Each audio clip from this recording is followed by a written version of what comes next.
சங்கீதம் 91:1-10 குமாரனுடைய முதல் மனைவி மறைவில் இருக்கிறவன் சர்வ வல்லவருடைய நிலைத்தவன். நான் கர்த்தரை நோக்கி நீர் என் அடைக்கலமே போட்டு என் தேவன் நான் நம்பிக்கிறவன் என்று சொல்வேன். அவருடைய வேடனுடைய கண்ணிக்கும் பாலாக்கும் கொண்டனுக்கு தப்பிப்பார். அவர் தங்கள் சிறகுகளாலே உன்னை மூடுவார். அவர் செட்டை கீழ் அடைக்கலம் கொண்டாரை. அவருடைய சத்தியம் உனக்கு பற்றியும் கிழக்கும் ஆகும். இரவில் உண்டாகும் பயணத்துக்கும் பகலில் பறக்கும் இருளில் நல்நாட்களை நோக்கி மத்தியானத்தை பலாக்கும் நல்நாட்டுக்கும் வைத்தால் இருப்பாய். உன் பக்கத்தில் 1000 பேரும் வடபுறத்தில் 10,000 பேரும் இருந்தாலும் அது உன்னை அணுகாது. உன் கண்களால் மாற்றால் நீ அதை பார்த்து துன்மார்க்கருக்கு வருவதனை பார்ப்பார். எனக்கு அடைக்கலமாய் இருக்கிறவர்கள் நான் கட்டளை தாபமாக கொண்டாய். ஆகையால் தொடர்ந்து உனக்கு நேரிடாது வாதம் கூடாது அணுகாது. புதுப்பாட்டை பாருங்கள். பரிசுத்தவான்கள் சபையை அத்துதி வழங்குவதாக.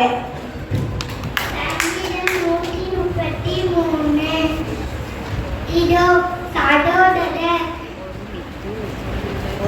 ஒருமித்து வாசமிடுது எத்தனை நன்மையும் எத்தனை இன்பமும்